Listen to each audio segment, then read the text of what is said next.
Bobby Lane. Holy Yeah. cow, brother! You Hey, won one. we finally. I'm glad to be talking to you. But yeah, when you catch an 8.5 every once in a while, and Marty said it's the new big one, new It big might be. bass for Major League. So I'm excited about that. But I mean, it was right up my alley. I found what I was looking for, and when I found it and started catching fish, I knew I had a good opportunity to get in the cut. That was my goal, was to get fourth or better.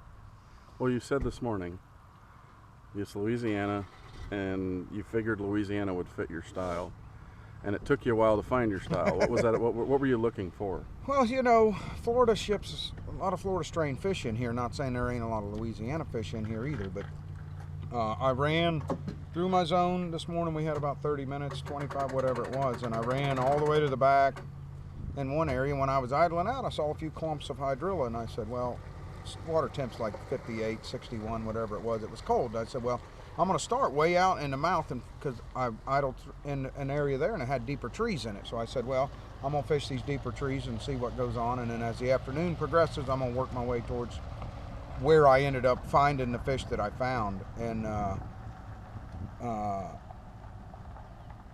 this time of the year, the grass is matted up as high as it's possibly ever going to get if there's grass in a lake. And once I got in there back to where the few clumps were, I started looking out in front of me, and I seen a little matted up there and a mat there and a mat there, and then I saw like a pennywort mat on top of it or salvania on top of it, and I'm like, oh man, this could be good. And first period I only caught one, but it was towards the end. I caught one and I missed one.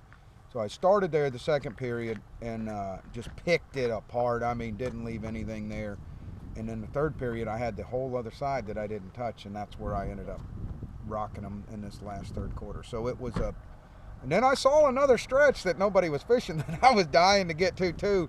But me and flipping grass, we go hand in hand, and if I can find it, I feel my confidence just automatically boosts. And I love fishing trees, but golly, that first period, man, I fished for an hour and a half and never even thought of getting one. And once I got back to where the grass was, the water got a whole lot clearer.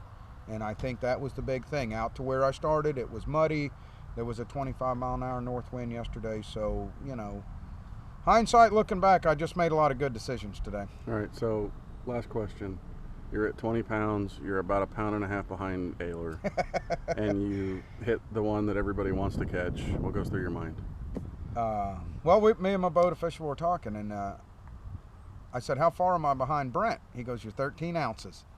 I said, well, man, I said, how much time? He said, 42 minutes. I said, man, I'd love to catch Brent. That's my goal. I'd like to win the event now that I'm kind of locked into second with 40 minutes, and I had like a 12-pound over the next guy.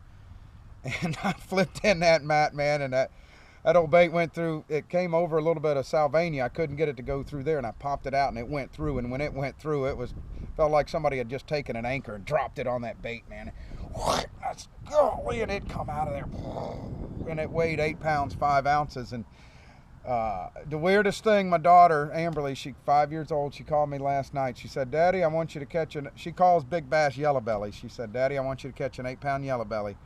So that was the neatest thing. But then I knew when Brent had to look at that thing, he had to go, golly, I ain't gonna catch him now. And then I caught another one like pound 7. But those are the kind of fish you're after, and not always. You don't always catch 8-pounders, but when you get around, like I caught a couple 3s and some 4s and a 5, those kind of fish are in there. And what you have to do is just keep milling around till the water gets warm enough for that fish to bite. And it was a game changer.